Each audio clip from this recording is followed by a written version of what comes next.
Good morning and welcome to the Grey Matters Network Ask the Expert series. I'm Mick Furlong, Managing Partner.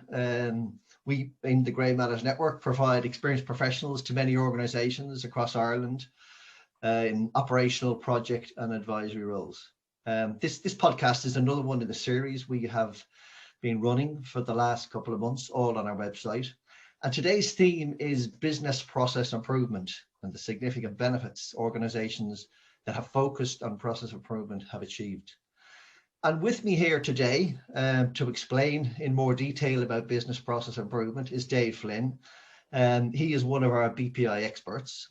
He has significant experience across many sectors, organisations, working with clients to apply lean thinking and process improvement to achieve process improvement savings. So Dave, let's start with a few questions and you can help explain the background to the business and process improvement theme we have today. So initially, and to kick it off, what is business process improvement from your perspective, Dave? Okay, Mick, listen, thanks for the opportunity to have this conversation with you. And I hope that at the end of it, the whole process of looking at businesses and how they operate becomes clearer from a BPI perspective. The answer to your first question is a little bit longer because what I'm trying to do is to give you a good understanding of what business process improvement is. So let me go on with this, and if I ramble, stop me, but I hope I can be as concise as I possibly can. So the way I do this is I think of businesses as professional sport. And if you take that perspective, the level you play at and your results depend on your performance. So BPI is about looking at your performance so that it's optimized. And if you think about it, all successful teams use coaches to improve their performance. So I look at businesses as a collection of processes: the sales process, the delivery process, the wages process, etc., etc. Some of the steps in these processes are inefficient or unnecessary. These are what we call waste steps. Somebody must pay for the waste. So it's either you or your customer. If it's you, then you're paying from your profits. And if it's your customers, then you're charging too much and you're open to competitive pressures. So waste slows the process, and by removing it, the process is speeded up. So business process improvement applies a set of principles and tools to identify and remove the waste and increase the process speed. So put in plainer terms, we look to maximize value to the customer or client whilst minimizing waste of all kinds. Someone once shared with me the 6 most expensive words in business process improvement. We've always done it that way. Love that idea. For me, it recalls some of the incredibly complex and convoluted processes I've seen. And when you start digging into them and trying to make sense of them, you often find yourself asking someone, why do you do it that way? If I had €1 for every time I've heard something like, we've always done it that way, I'd be retired and living on a beach somewhere. So this may oversimplify what's happening, but what it really means is that what they've developed is a way of doing things that works for them. There are pressure points in the process at times during the process, and they've developed a way of dealing with them. So they've created workarounds, and that works for them. So that's really, if you like, a summary of what it is, if that makes sense to you. Yeah, very good. Good summary. So why is it important to organizations, this whole concept of business process improvement? Well, there are lots of reasons why it's important. Principally, it reduces the cost to serve. It's more responsive to customer needs. Processes are optimized and quality improves. And then improvement becomes part of the organization culture.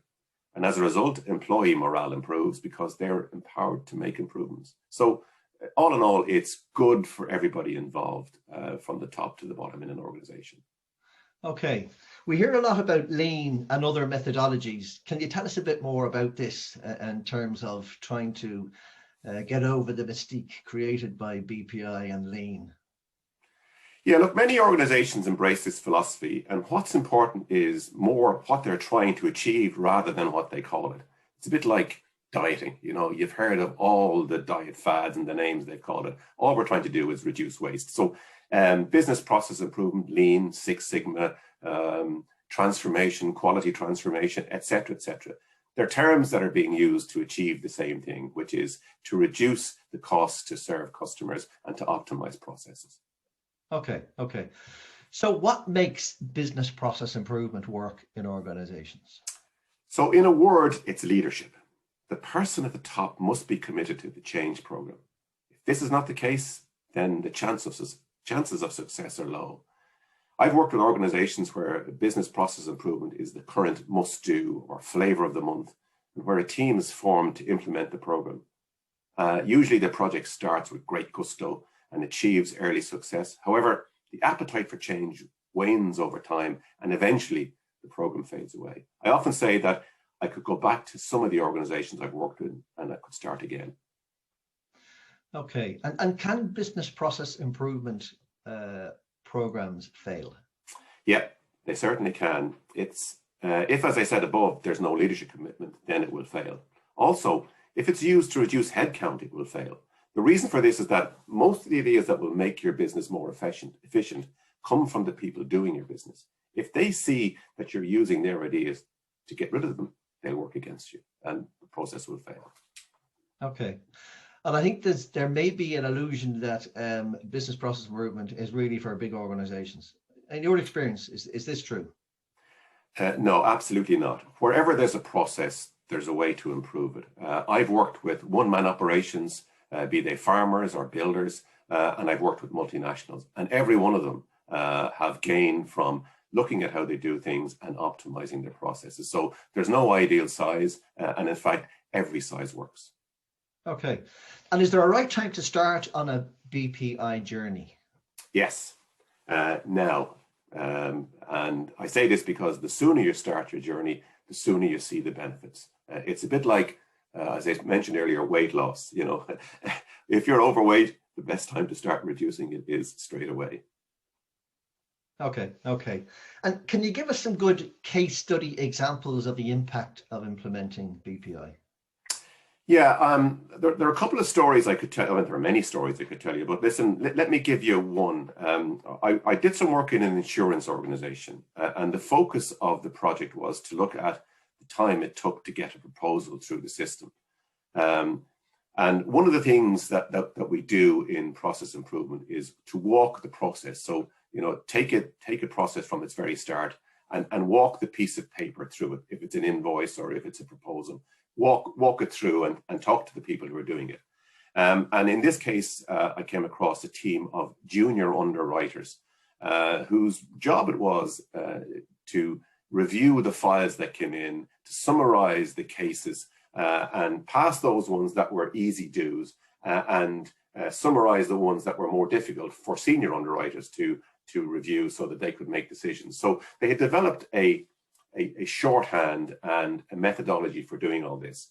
And I sat with them and it was very, very good. They passed a lot of the cases through which were didn't require senior underwriter review, and they saved the rest and they workflowed them to the senior underwriter. So I went and I sat with the senior underwriter and the files in these cases, some of them can be quite large. And I sat with them and I said, okay, let's take a look at what the junior underwriter sent you.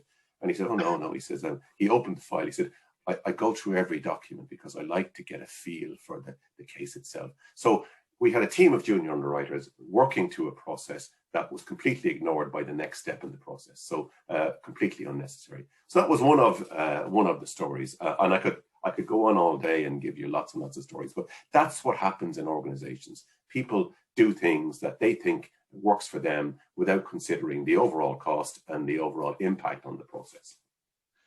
Listen, thank you, Dave. And I'm sure you could, as you say, go on all day in terms of experience around these stories, war stories of implementing BPI. But just to kind of summarize what you were saying, Dave, as a takeaway, it's not just big organizations, it's small organizations as well, and the value is there. And fundamentally, it's about driving out inefficiencies and eliminating waste, reducing cost to serve. And you also emphasize the real importance of leadership in terms of any business process information initiatives. And I suppose, more importantly, the time is now. There's no better time than now to start to try to drive out the savings and the benefits that organizations can achieve. So thank you very much again, Dave. That was really informative. And I think it gives a great perspective to those who are considering business process improvements. And as I mentioned at the start, you can keep an eye on our LinkedIn page and look at our website. You'll see more of these Ask the Expert sessions. We are about to, our new website is coming on stream shortly, so keep an eye there. Thank you very much again, and thank you, Dave. Welcome, Mick.